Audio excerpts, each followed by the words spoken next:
Hello, Duke fans, and welcome to episode 272 of the Duke Basketball Report podcast. It is Wednesday, January 20th. It is Inauguration Day here in America, and I am Donald Wine, your host for this episode, sitting right here in the epicenter of world politics, Washington, D.C. We are not here, however, to discuss the inauguration of a president, but the performance of our basketball team, as I bring in my two partners in crime, Sam Klein and Jason Evans. First off, Sam, how are you this morning? It's a gloomy morning up here in Boston. The sun is not shining, as it is not upon the Blue Devils basketball program. It is most certainly not. We do have some sunshine here in D.C., which makes for great optics on this special day of occasion. Jason, also good to see you, sir. How is it in Atlanta? Looks like a pretty nice day. I've been able to get out and walk a bit lately, which is nice. The weather down here has been walkable.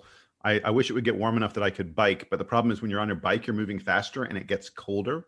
So I haven't been biking. I've been biking indoors, and I want to go back to biking outdoors. That makes sense. I have not. Obviously, given what is going on here in DC, I have not opened the door to my apartment since Friday. So we pretty smart, man. Yeah, like literally, have not even touched the doorknob. So I'm very much looking forward to getting out and going for a walk, possibly tomorrow or maybe Friday once everything has kind of died down and left the city. But again, we're not here to discuss DC or anything that's going on here today. You missed a great transition. Meanwhile, the Blue Devils were out and about playing basketball last night. They were playing basketball. They were traveling as well. They were outside. They went to Pittsburgh to take on the Pitt Panthers. It got off to a rough start. I mean, stop me if you've heard this before. They did show a lot of fight in the second half, but ultimately they fell short, falling to the Panthers 79-73. They dropped to 5-4, 3-2 in the ACC. It's their second straight loss, both of them coming on the road. And Jeff Capel becomes the first former player to beat Coach K as a head coach. So I start with the headline, guys. You know, we do like to do a headline. So, Jason, what is your headline for this game? Well, you kind of stole it a little bit there. Ready for the puns? Pitt pops the champagne as Capel becomes the first Duke assistant not named Bray to beat Coach K. It rhymed, and you had puns. I hate it. Champagne. I hate it. You know what? No, he rhymed it at the end. He kind of tied it off. I'll give it a 7. It was a good effort. Better effort than our guys had in the first 4 minutes of the game last night. Sam, what is your headline for this game? Energy matches attendance for Duke. Oh, that's clever. That's short and clever. Guys, mine was not clever at all, but it tied in a little bit of what you both said. Despite energetic comeback, Duke can't shake another cold start. Very, very simple. So we do like to start with dessert. We will start with the cake. And Sam, first off, after the slow start, we did really have a really good second half led by Jalen Johnson.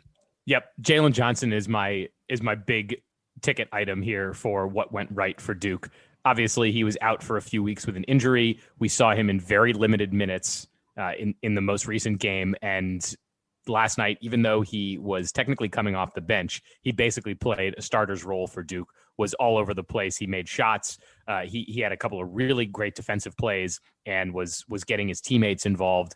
It's clear that the team missed him a lot. And my only question is, why wasn't he starting? Because it's clear that he was ready to go. And he, along with Wendell Moore, who also is still coming off the bench, I think more justifiably so, given the streakiness of his season so far. Johnson and Moore combined, I think, to be the most effective players for Duke last night, while other guys were struggling to hang on to the ball and make open shots. And they were the two most effective guys at both ends of the floor. I was going to say the thing I loved about them was their defense.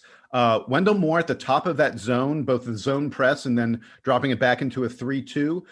His length and smarts matter a lot in that zone, and I think he played excellent defense. Having him and Jalen Johnson on the floor is a great defensive pairing. They can both erase shots at the rim. I can't begin to understand why those guys weren't in the starting lineup for a Duke team that is struggling so desperately to get off to good starts. I mean, guys, it's not just, the team gets down by a little bit. We're getting down by 15 plus points in every single game. I don't understand it. Don't understand it. But sorry. This is supposed to be the good news. I'm gonna wait. Well, it's a short segment, but it is still the good news. Yeah, and I will say that Coach K mentioned after the game, we'll get to some of his audio in the Kale part of this, the bad part. He did Hey, I kind of like Kale. Yeah, it's not I awful. I don't. I'm hosting this week, so it's Kale. Yeah, can you pick something else that I don't like? Because I love Kale too. Broccoli. I think Dude, we're not calling. It's the broccoli part. I love broccoli. You don't slander broccoli. Don't slander broccoli. We'll discuss it when we get to the asparagus. No, I love asparagus. Well, 2 to 1. On, wait. Hold on. This has to happen right now. We have to figure out what the three of us say. Basically, you say anything green. Say any green vegetable, I'm on board with hating it. What peas? Do you guys like peas? I love peas.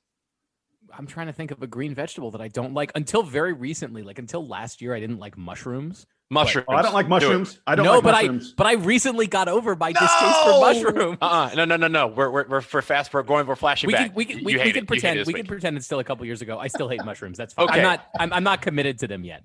Sorry for that diversion, ladies and gentlemen. We will get to the mushroom portion later on. Oh, this is going to be a thing. It's going to be a thing. But when it comes to Jalen Johnson and why he didn't start, Coach K mentioned that he didn't feel like he was ready to start because of the injury. And it makes sense, but he soon realized, he's like, yo, this dude should have started the game. He started the second half for that reason. But I do think when it comes to Jalen Johnson and Wendell Moore, they were electric off the bench. It was great. They outscored the rest of the team, those two guys by themselves, 39-34. That is, our bench play wasn't great other than those two guys, but those two guys really came to play. And they were the reason why we hung in there for the entirety of the second half, all the way down to the very end. I want to return very quickly to the discussion on the veggies. As I was opening up a tab to do a little bit of numbers research just now, instead of calling it the veggies, can we call it the autoplay videos of? Oh my God. Yes, we can do that too. Find me. Look, every vegetable has a fan. No one is a fan of autoplay videos. So it's the autoplay videos portion of the podcast is when we talk about what went wrong for Duke. Absolutely. Hey, and by the way, last week we talked about spam phone calls, almost as bad as autoplay videos. Exactly. Same category of just no one asked for this. Yeah, and the one final thing I will mention that I will note for the good part, the cake, because everyone loves cake, is that we moved the ball around very well. We had 18 assists and 27 made baskets. That is a really good percentage. We keep talking about this and the fact that we weren't moving the ball. We made a few more of our open jumpers and our open shots. That led to that increase in assist number. We'll get to the rest of it in a minute, but I do think moving the ball around is what contributed to a lot of these, points, especially in that second half when we were keeping close and creeping back up. It was the ball movement that kept us in it. On the other side, our zone, I think at times when we were energetic, the zone was effective because it caused them to take some very poor shots and let us get out in transition, which is, we don't have a lot of high qualities to our game this year, but transition has been one of them. I did want to highlight, Donald, and you mentioned it, that the second half run that Duke went on where they almost, again, I mean, is this not the most broken record item on this episode, is Duke going on a second half run and coming up just short of the goal here. But in that run, Duke being able to play zone effectively as opposed to in the first half where it seems like they were still kind of adjusting to it. I said out loud, I don't think I texted you guys this, but when I turned on the game and Duke immediately fell into zone defense just to start, I said just out loud to nobody in particular, wow, Duke is in his zone. Coach K must feel like things are really serious right now. And it did take them some time to adjust. But eventually that zone created a couple of good steals and breakaway points. Look, I think we've seen in recent years that Coach K sometimes, especially with really, really young teams, realizes that we've got to go zone. And this year's team seems to be one of those teams as well. I think that they are long enough that they can really still bother shooters on the perimeter when they go zone, because that's the thing you have to worry about. Are you creating spaces where the other team gets open shots? And Pitt, to their credit, and Pitt's an experienced team. We talked about in the preview the fact that this is, even though there are not a lot of seniors, this is a team with a lot of guys who are sophomores and juniors who played a lot. They understood, especially in the second half, I think, how to make the zone move a little bit to create an open shot for them. And I credit Pitt. Pitt played an outstanding game. This is a very good Pittsburgh team. But I think the zone is going to be something you're going to see from Duke a lot more going forward. And if we're going to have the kind of season that we expect to have at Duke, I think the zone will be an important part of it. And then the last thing I wanted to mention is we're in the dessert, or whatever we want to call it, portion of talking about good things. We have to talk about just statistically what Jalen Johnson did, because it's a remarkable line. He gets 24 points and 15 rebounds, and those are the things you pay attention to the most. Also had 7 assists. He also had 4 block shots. He also had 2 steals. And by the way, he did all that with 0 turnovers. So let's be clear. He led the team in points, rebounds, assists, blocks, steals, and he had 0 turnovers. I mean, other than the fact that he fouled out, that he had a few too many fouls, he had a truly impressive game. You could chalk up those fouls that led him to foul out, with a couple minutes left, to him having to do too much on the floor, because he was taking tough defensive assignments. You mentioned that he was really performing well on defense in that zone, and the Panthers were going at him, and Champagnie was going at him. So that's just kind of what's going to happen, especially for a guy who's not that experienced and coming back from injury. I mean, he had a double-double in the second half. Like it was all over the place. And Wendell Moore, like you mentioned, was all over the place too. And I was going to say the key thing to look out for is we've seen Jalen Johnson have. I mean, this was his best game. We've seen him have games almost as good as this a couple times in Duke's past, but we've also seen him have games where he disappeared. The key for him, the thing I'm going to be looking for is, can he take this, build on it, and sustain it? Consistency is such a huge bugaboo for these Blue Devils right now. And, I guess we're segueing into the mushroom portion, but, like DJ Stewart, who's had great games, was terrible this game. We need guys who we can consistently rely on them to play well. And so I'm hoping, Jalen doesn't need to be 24, 15, and 7 with 4 block shots every game, but I'd love him to be impactful in this kind of way in every game. That is so important for this Duke team. So as you mentioned, we are going to move to the autoplay video version of this recap. And I want to start with some Coach K audio, because I was able to participate in his post-game press conference last night. And his opening statement was, I think, took the wind out of our sails, because it was literally exactly what we have been talking about a lot on this podcast. And that is the slow start and the frustration around starting out so slow. So here's a little bit from Coach K's interview, or his post-game press conference, his opening statement about starting out slow at every game and how frustrating that has become.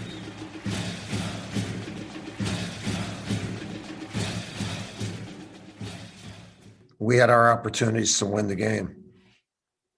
And the most disappointing thing for me was our start. We have practiced so hard and tried different things. And for me to have to call a timeout after 2 minutes, it is not acceptable. It's just not acceptable. And you're down 10-0 or whatever it was. But to me, that was the most disappointing thing, is how we started. And then obviously Jalen had a magnificent game. And again, he's just started to be with us. So if he came close to doing that every game, then that's something that we can count on every game. You're not necessarily going to get 24 and 16 and 7 assists and no turnovers, but somebody who can create, manufacture shots. And he did well. And Matt's got to play better. He had a horrible first half. And again, in all that, then we found like Wendell played well. Now he's got to play well again. There has to be some level, for us to figure out a team, there has to be some level of consistency of performance by all the kids.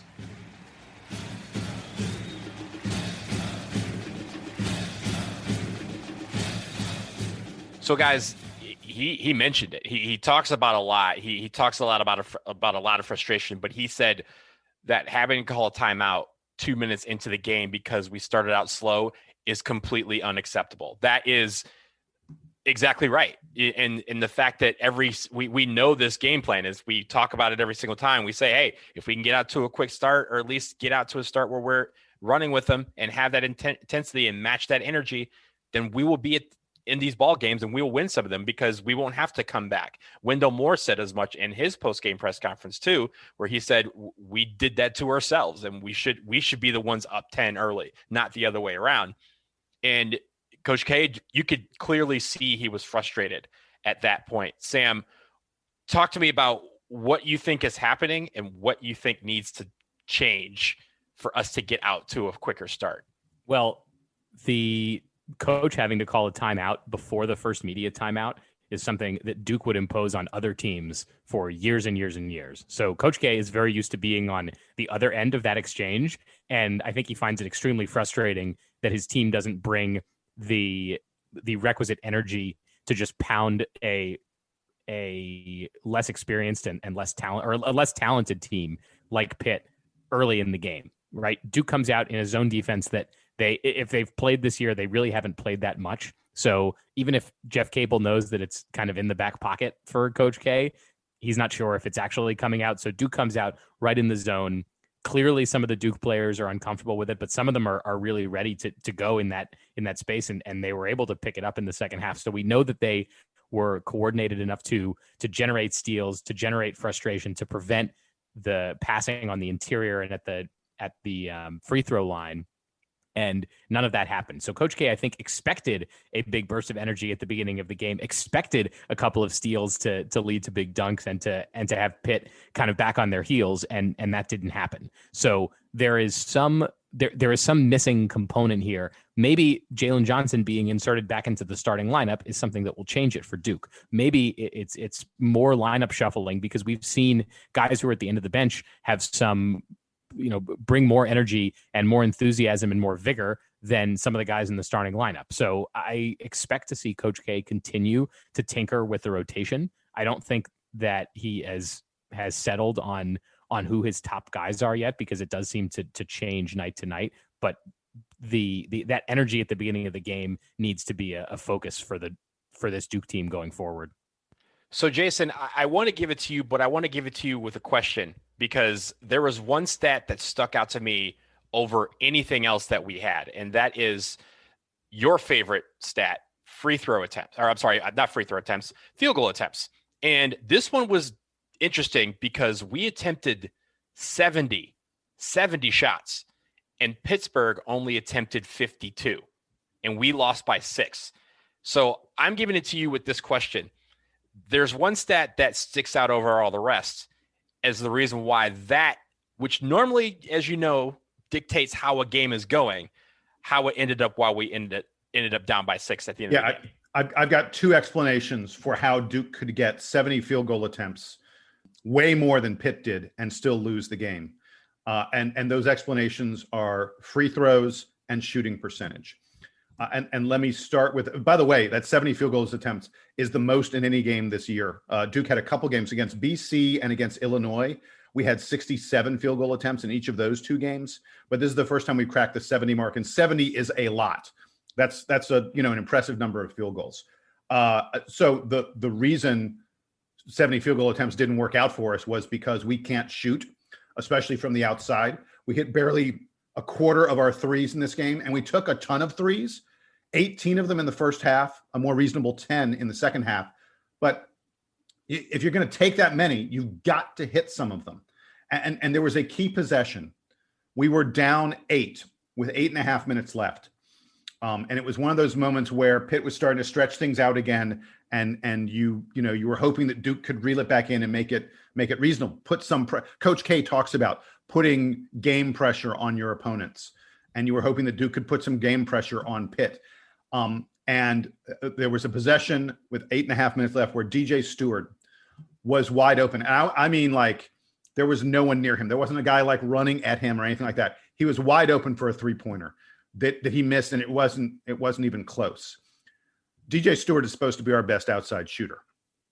And at times he's been very good this year, but I'm not saying that a guy you don't need to hit every single three, but that's one you've got to hit. It's a key moment in the game. You are a great 3-point shooter and you are wide open. And he clanged it, and Pitt came the other way and scored an easy bucket. And suddenly it was a 10-point game again. And now we're fighting back from double digits. DJ was 2 of 7 on threes. Jeremy Roach was 0 of 7 on threes. We just have to find a way to be more efficient from the outside because we're getting good looks from the perimeter. So that's going to kind of lead me to the other thing I was going to talk about, which is the free throw attempts. In the first half alone, Pittsburgh outshot us from the free throw line 17-6. Look, guys, Duke has always made its reputation as a team that makes more free throws than our opponents attempt. We're not even coming close to doing that this year. In fact, we're not attempting anywhere near as many free throws as our opponents attempt. Pitt, this game, made more free throws than Duke attempted. And it was just too much for us to overcome. Audi's Tony, all by himself, Audi's Tony made more free throws than the entire Duke team. One player on Pitt had more free throws than Duke. Get this stat.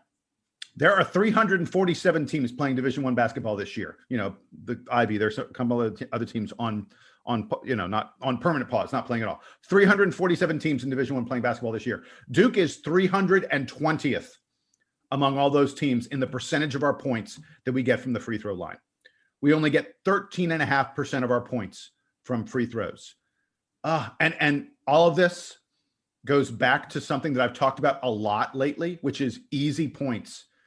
Other than steals, and Duke is great at getting steals, we do not generate easy points from the free throw line or from our passing. Our assists, you guys are right, our assists have been up, have gotten better lately. Jalen Johnson especially was great at that last night, but we've got to find a way to get easier baskets. We've just got to. And if I can, let me do really quick my last mushroom veggie, autoplay video, whatever you want to call it. With 2 minutes and 45 seconds left, I think you guys knew I was going to bring this up. You never want to say that a game comes down to one possession. It doesn't come down to one possession. That's absurd. There's an entire game of possessions.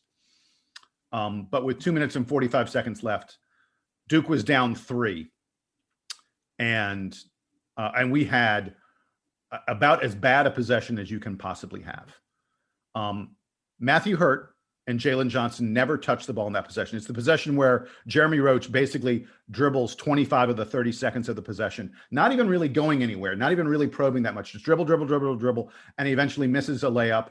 Not an easy layup. It was a tough shot, but he misses the shot after not passing the ball to anyone really and nothing happening with it. And JJ fought for the rebound and fouled out. And even though Duke was only down 3 and there was more than 2 minutes left at that point, I said, game over. I said, we've lost. There's no question. We're not going to win this game now.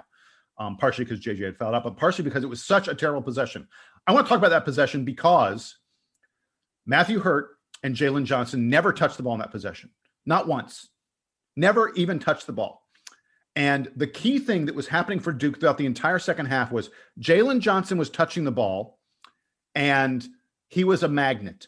The defense was paying attention to him. They were coming to him. Hurt and Johnson are Duke's 2 offensive magnets. And magnets are the key to easy baskets because they draw the D. They draw the attention of the other players, and then your other guys get open. And we did not allow our magnets to touch the ball on what I think was the most important possession of the game. And as a result, Duke lost. When we were allowing our magnets to draw the defense, good things were happening. We must get to doing that, and we need to stop freaking dribbling the ball and doing nothing with it. Yeah, that was a very key possession. Like you said, I don't think it was the decider in the game, but at that point we were all like, and that was when Jalen Johnson fouled out. We're just like, that's just a gut punch because not only did you not get a key basket or at least an attempt on a key possession, you lose your best player on the floor for the rest of the game. So that was a really bad moment. I will say that Coach K made a note to say that Matthew Hurt didn't play especially well last night, and I don't think he did, especially in that first half. You could say that none of us played well in the first half, but he was awful in the first half. But he's still a magnet. He's still a magnet. Yeah, and the thing is, we've talked about how great he's played this year, but you have to give credit to Justin Champagny, who went off for 31 and 31 and 16 or something like that for Pitt. He was all over the place, especially in the first half. He had 17 points and was just every big shot that normally that we're making to put a game out of reach. He was making that big shot down the stretch, or at least feeding the guy who was making the best shot. So that was very important for Pitt to have him play so well. Hey, 31 and 14 and 5 blocked shots. And the shock was the 3-pointers. So, I mean, Sam, when we were previewing the game, you talked about, he's not a great 3-point shooter. Dude was 4 of 7. He was draining for a Pitt team that, is not a good outside shooting team and didn't have anyone else hitting threes at all. Champagny was, God, I mean, and we talked one or two fewer 3-pointers made by him at different key moments in the game, and things could turn out differently. So that's how, that's how like close I think this game ended up being, despite Pittsburgh going out to that big lead early. I mean, we've talked about Matthew Hurt for ACC Player of the Year. I know who my ACC Player of the Year vote is right now. No question about it. It's not Matthew Hurt. Well, I mean, in a battle that was built between those two guys, Justin Champagny clearly won that. But I will end with this. We're going to end with, since I guess we all like peas, or at least we all like broccoli, then we will go to this silver lining type of part. And I want to play more audio from Coach K, where someone asked him if the guys in the locker room, his players, are pushing the panic button on the season after this loss last night. So here's Coach K on whether or not Duke has a panic button.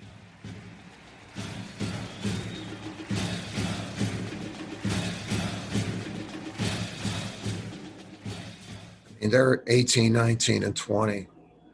There should be no panic buttons on young people who have a chance to play at this level of college basketball. If there was a panic button, it would be for 73-year-old people who have coached for 46 years. And I don't have one. So, no, they got to get tougher. We don't have, this is such a young team. It's such a young team.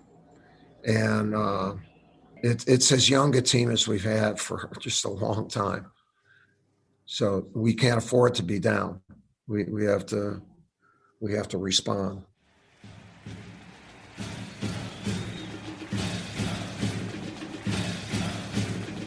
You heard it, folks. No, he does not have a panic button. The players don't, and the 73-year-old who was leading this team clearly doesn't as well. So I think in a way that's good, right? You don't want to hear the guys are down on themselves and the team is down on each other and in fighting or whatever.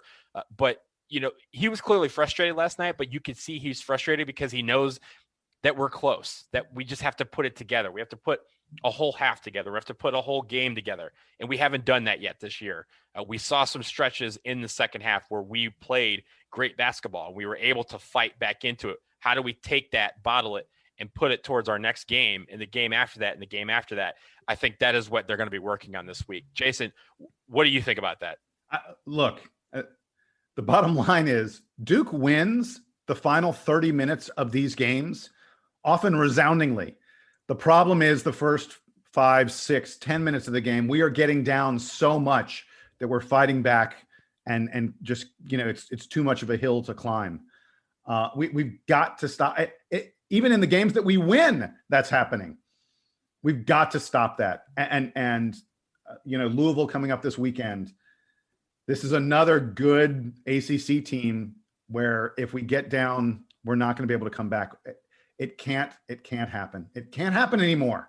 I almost wish that Duke had a shorter layoff after the Pitt game before going to the Louisville game, because one of the things that's missing from this season is a level of consistency, be it Coach K having to be away from the team due to COVID protocol, Jalen Johnson getting injured, games getting canceled, the schedule getting blown up for them. It's one thing to be rested and ready for games. It's another thing to be getting into a rhythm. And Duke has not yet gotten into a rhythm at all this season. You can clearly see it by every time they come out on the floor, they fall behind almost immediately. So I almost wish that they were playing Louisville like tomorrow night. Just, all right, now we're in the zone. We've got a semblance of who the kind of top players on the team are and who we're running the offense through and who the most effective defensive players are. Let's just go out and play another game. So I want to see Duke just play a few games back to back to back and get that repetition and that level of consistency, because I think that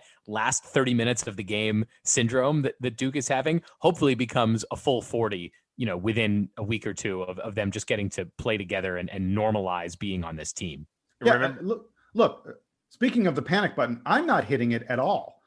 I am seeing a team that is clearly capable of playing with anybody in the country, and they just need to figure out a way to become more consistent. I am actually panicking a little bit for this Duke team because they're running out of opportunities. They lost the 2 non-conference games that were marquee opponents to Illinois and Michigan State.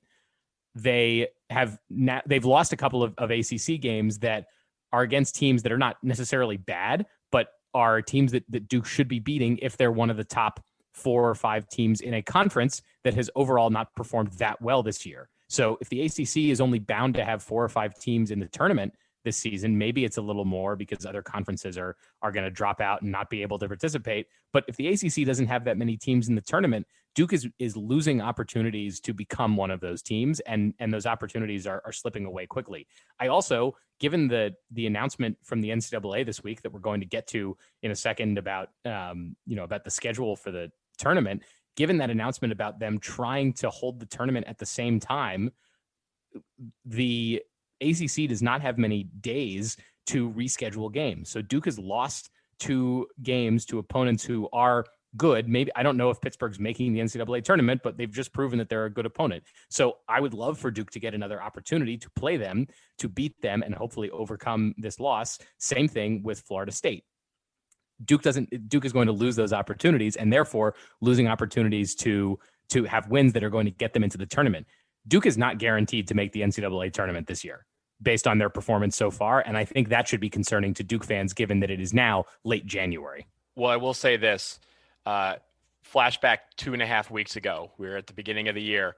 Jason gave an over under in the number of games that we would play. And you said it at 3.5, we have played 4. And I think the word consistency is something that Coach K said last night. It's something that we have been talking about quite a bit. Hopefully playing more games will create that consistency. But you're right. These layoffs, whether they're built into the schedule or they're not, have been incredible with keeping us inconsistent, and our consistency needs to come back for us to become a good basketball team. We will leave it there. We obviously have a lot more to talk about. We will pause here for a quick break, but on the other side, we prepare for Louisville to come to town on Saturday, hopefully, and the NCAA has changed around some of the normal dates for the NCAA tournament. Sam alluded to this. What dates do you now need to have your vacation days? Stick around to find out.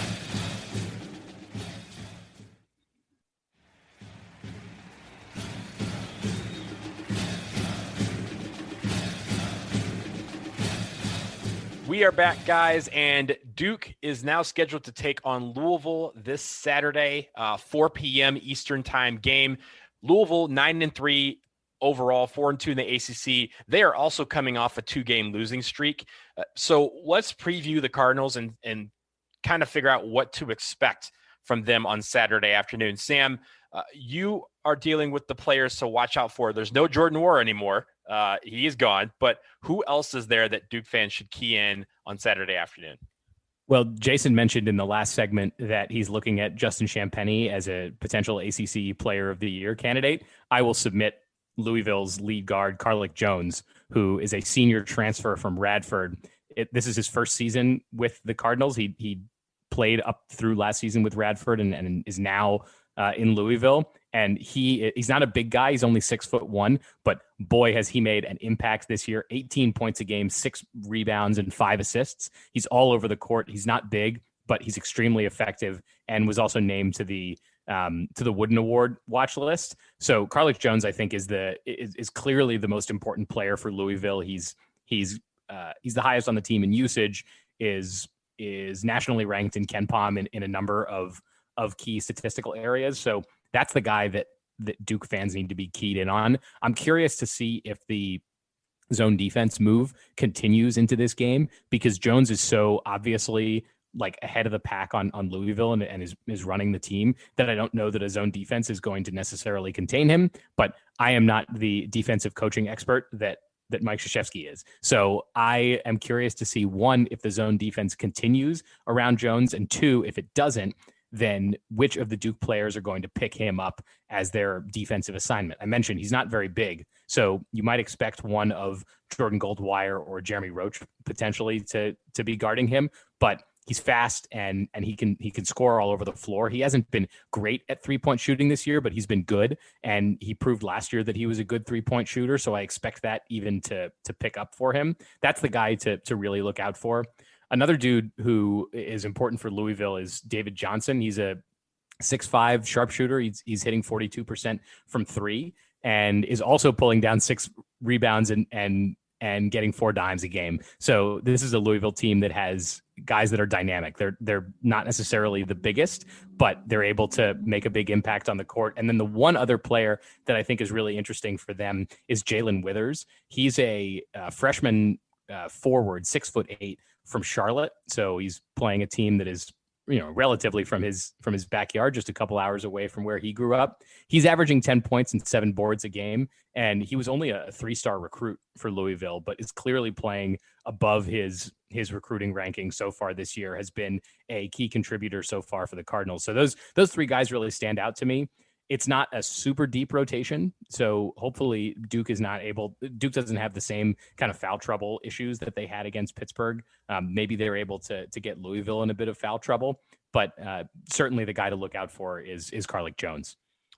Yeah, and we've had some battles against Louisville in the past. I think we all remember the game a couple of years ago where we came back from down 23 at Louisville, prompting probably the greatest podcast episode in history that was then lost and had to be recreated. I'm so upset about that. Still 2 years later, it's still the greatest. Upset about it. I was walking around school the next day telling people how amazing it was and how angry I was that it didn't happen. Yeah, but hopefully we don't have to talk about any comebacks this week. Hopefully we can just talk about a Duke victory. Jason, you deal with the advanced stats. What is Ken Pom and the rest telling you about this Louisville team? So this Louisville team is number 39 in Ken Pomeroy's rankings, about like Virginia Tech, who we played a week ago. They have the 38th best offense, the 47th best defense. They're one of these teams that does a lot of things well, but nothing great. Like if you look at their advanced stats and a lot of different metrics, they're like top 100 in everything, but not like top 50, top 30 in anything. But that's okay. That certainly is something that works for teams to do a lot of things well and nothing great. The one thing they don't do very well is shoot the three, just 32% from long range, which is 227th in the country. And they don't shoot a lot of threes either. Only 30% of their shots come from three. And nationally, most teams shoot, much closer to like 40% of their shots from three. So this is a Louisville team that wants to try and get a little bit closer to the basket. And very specifically, they're a team that loves to do screen and rolls, especially with Carlik Jones. He is one of the best, guys handling the ball in a screen and roll situation that you'll see in the conference. And it's going to be very interesting to see if Duke plays zone, how Duke tries to sort of defend, because a screen and roll against a zone is a very different thing than it is against a man-to-man. So I'm going to be very interested in watching that. Other than Carlik Jones, they have nothing but freshmen and sophomores who play for them, which is really unusual. And it may be one reason why, sort of like Duke and Kentucky, Louisville has struggled at times this year.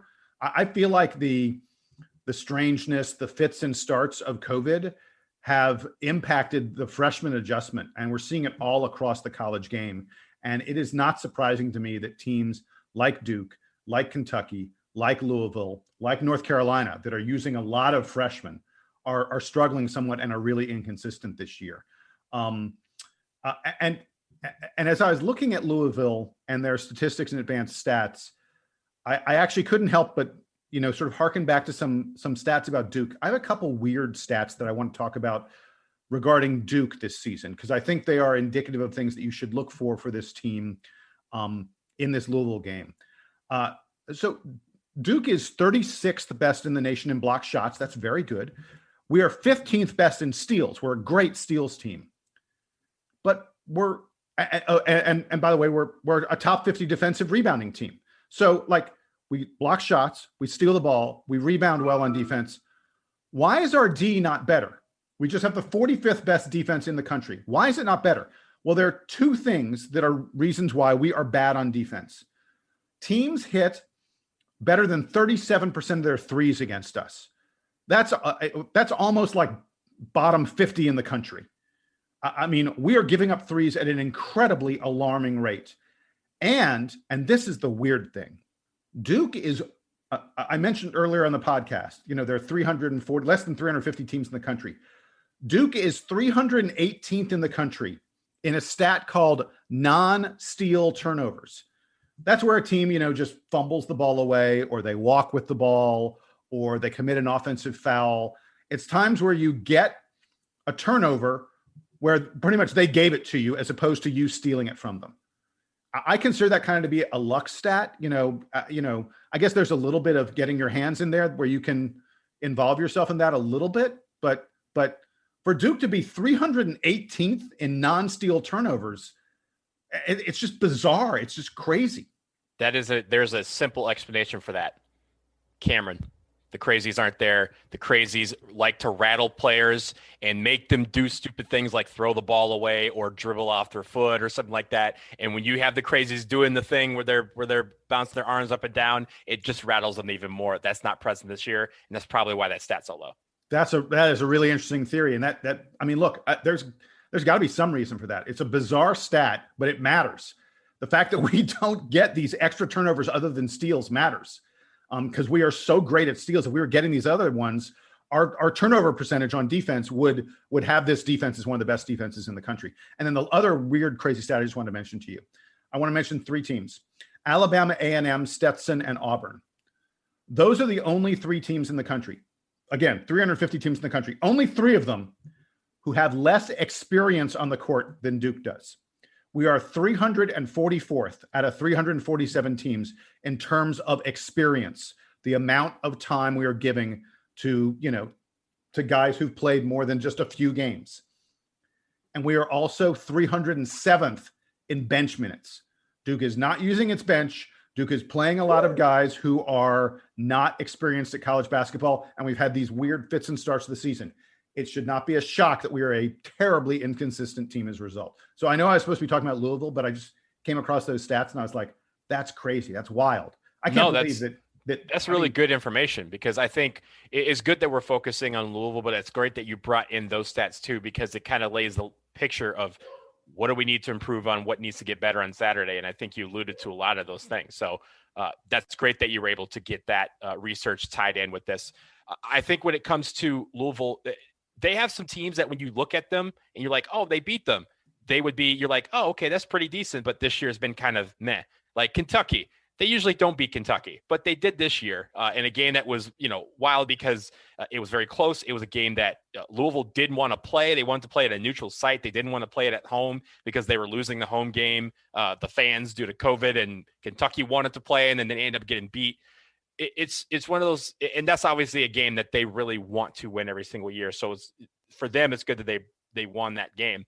They've also beaten Seton Hall, which has been pretty decent at times this year, and sometimes they've been very inconsistent. Boston College, they beat Pitt at Pitt. They beat Virginia Tech, and I think you guys were watching that game with me that night. That game was a dumb game. It was terrible. But they ended up beating Virginia Tech at home back on the 6th. And like I mentioned at the top, they are just coming off losses at Miami and versus Florida State. So they want to get off the losing streak. We want to get off the losing streak. This is going to be a game where they obviously will have the friendly confines of the Yum Center. We will be traveling once again for the third straight game. It will be a game about want and will and desire. We talked about the energy that we need to bring. This will be a test. Can we come out of the gates rolling in those first 4 minutes, up to that first TV timeout? Can we get the game off to a point where Louisville is on their heels and not us being on their heels? That will be the key to this game, I think, because after that, I think we can play with these guys. And one more little thing I want to mention. In the preseason, we were talking about Duke's schedule. It feels like ages ago. I remarked that the front half of the schedule, of our ACC schedule, is is the more favorable half, that Duke has a tougher back half of the ACC schedule. Look, that's usually the case because we always play Carolina twice in the back half, and they're usually a pretty good team. But that is most assuredly the case again this year.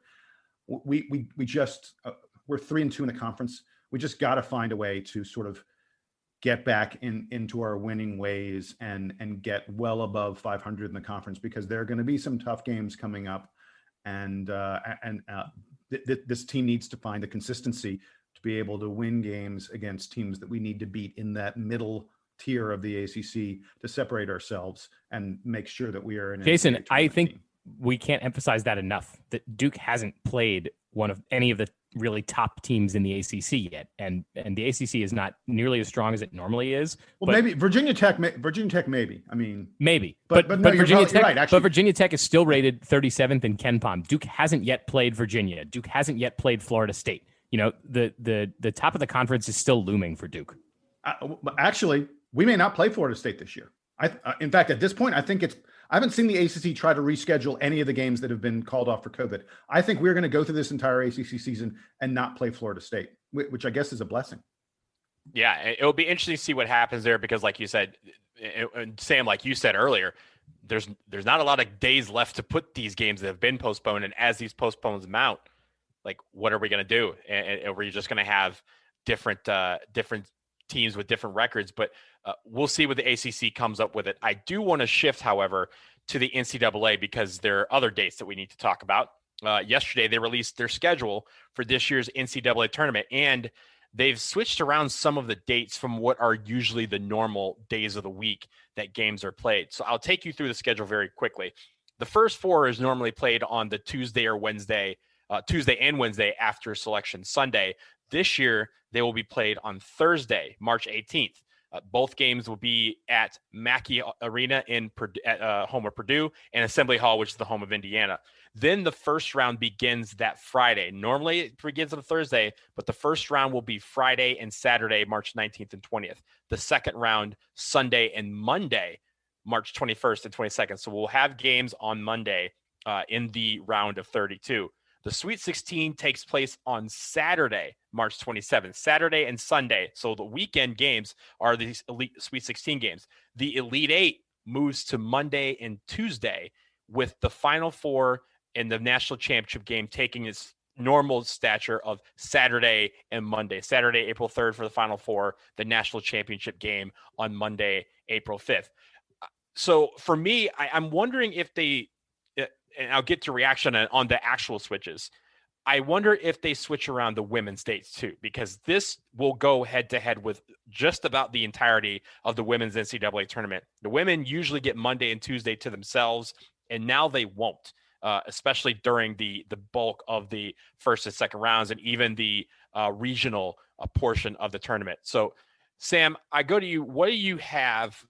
What's your reaction to moving the games just slightly? I know we avoid St. Patrick's Day, which I think in the COVID era is probably a good thing. Bars will not have to worry about that whatsoever.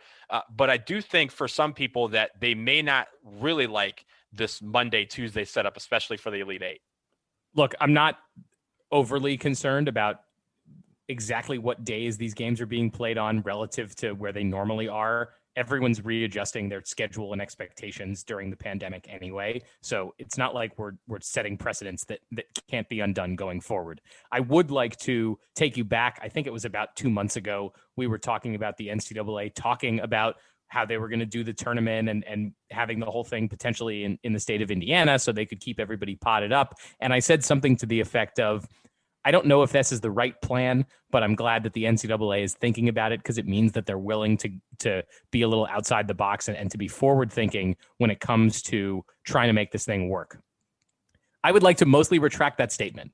I think that the NCAA had really took a half measure here to say, yeah, we're going to have everybody in the same place. But the fact that they're holding to this tournament schedule and not trying to see, like we've talked about how the ACC has barely tried to reschedule games. The ACC is certainly not the only conference that is having games go by the wayside that might need to get replayed. The ACC is not the only conference that expects to have a end of season tournament where all the teams have to come together in a very short period of time and play a whole bunch of games together, which means they're all going to be exposed to each other leading up to Selection Sunday, just 5 days before the tournament starts. The fact that they're basically sticking to the same schedule tells me that the NCAA is really not trying to come up with a plan that is more likely going to work. They are trying to hew as closely as possible as they can to the normal way that things work and hope that it turns out for the best. My prediction, as it's been for a lot of these things, is it's not going to go this way. And what I'm really worried about is we get to the first weekend of the tournament and you have a few teams that aren't able to play. So they're just going to miss out on their opportunity to play in the tournament, or they'll have a few key players missing, and then it effectively will be like they weren't there at all because they didn't really get a fair shake at their opponent. Then you'll go through the first weekend. A couple more teams will have infections going into the Sweet 16, and teams are going to have to drop out, be shorthanded. It's just not going to be fun to watch and not going to be fun to participate in for these teams, because they're not really taking the thing fully seriously, except that once people get sick or once people get infected, they may have to sit out. So I think the timeline is too compressed. I don't think they were creative enough in coming up with a solution where they can nearly guarantee that the games are going to go off as planned with the players and the coaches that they expect to have on the sidelines. And I think, Sam, that's the biggest question that is missing from all these announcements that the NCAA has is what happens when a team has to go on pause during the NCAA tournament? Do they miss out? Are there going to be alternate teams who like, hey, you missed the tournament, but stay ready. Like you might get called in. And I like the idea. And I like the idea that the schedule is a little bit more compressed. I think it's like a few days more compressed than it normally would be. I actually like that because, as I've talked about when it comes to like the idea of the ACC potentially bubbling up, I think it makes a lot of sense for, you send all the teams that are in the NCAA tournament to one location and just get the thing over with over the course of 2 weeks, because the NCAA tournament happened, it's 2 games a week basically, which is about what teams are used to playing anyway. I'm sure if you compress that a little bit, the teams would be fine with it. They play 4 or 5 games in a row in their conference tournaments the week before, and no one seems to complain about that. So yeah, get it over with quickly, but don't do it right on the heels of the end of the conference tournament season where everyone has been traveling around and doing all of that. Give yourself a buffer, send everybody to one location where they can spend at least a week in that place and then play the games. Not this solution that feels like they're just trying to get it over with. I'll tell you exactly probably why they're trying to stick to this plan as long as possible is because they get buku money from CBS, and CBS is like, we can't do this next weekend because we have the Masters, and we're not going to move the Masters for the NCAA tournament, and the NCAA doesn't want to play the games after the Masters for some inexplicable reason, because that means CBS will have to play games during the Masters. That's the inexplicable. You hit on it.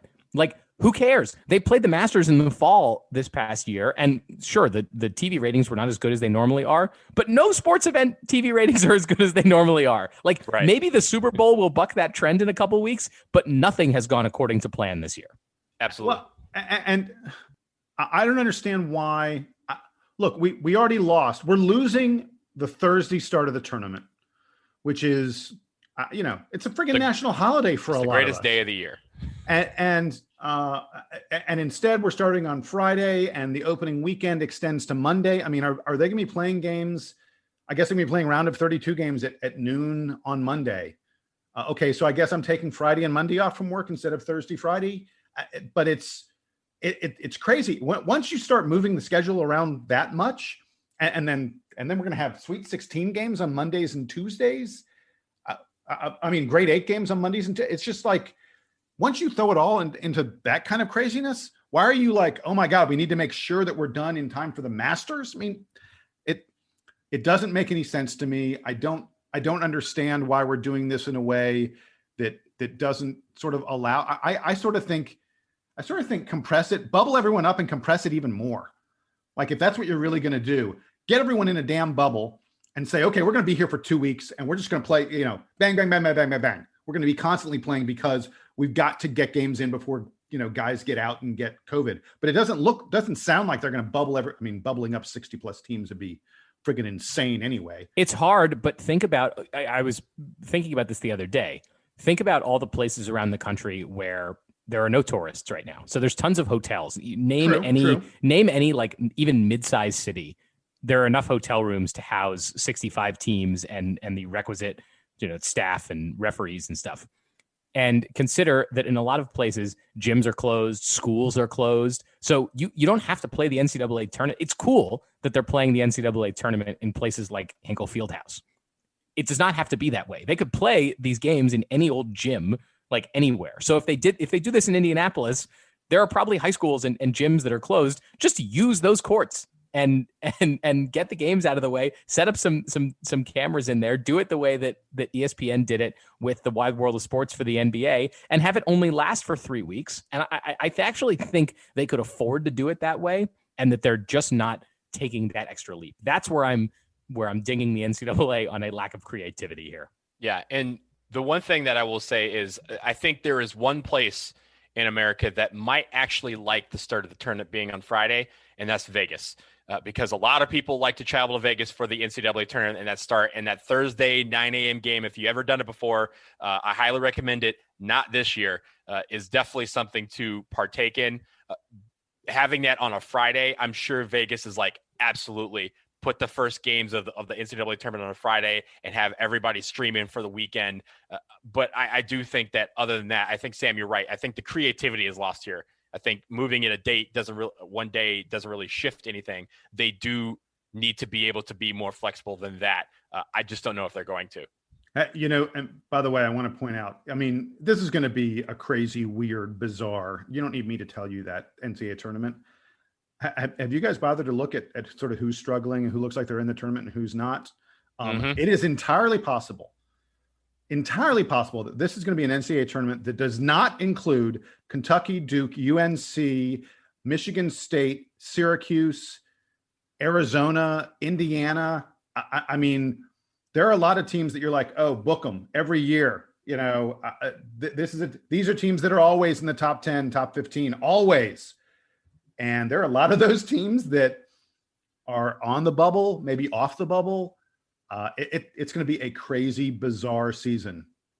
I honestly think at this point, the one thing that I'm sure of is that Gonzaga is the best team in the country, and they're not going to win the national championship because nothing is going to plan this year. And I don't think having the number one team go wire to wire as the number one team is going to be that one constant. I think someone is going to shock everyone in this day and age where, other than maybe Gonzaga and Baylor, everyone is kind of here and on the meh level for college basketball. One of those teams will get hot when the time is right and win this national championship. Dude, I've seen Gonzaga and Baylor play. They're on a different level from everyone else this year. I know, and that's why they're both going to lose. And by the way, that's how this has been working so far this season. By the way, they're both very experienced teams. Yeah, but we'll see what happens whenever this tournament is played. We will be back. This will conclude episode 272 of the Duke Basketball Report podcast. We'll be back over the weekend. Should Duke play Louisville to recap this game? But no matter what happens this weekend, we will be back soon. So for Sam Klein and Jason Evans, I am Donald Wine. DC, stay home and stay safe today. This is the Duke Basketball Report podcast, and Duke Band, take us home.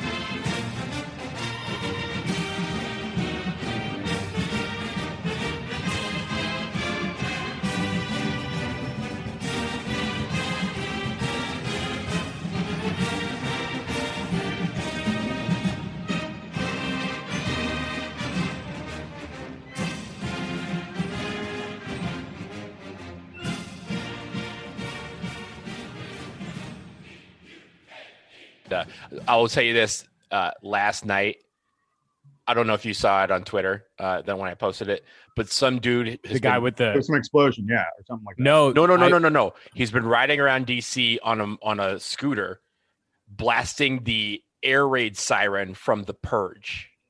Oh, that's right. Yeah.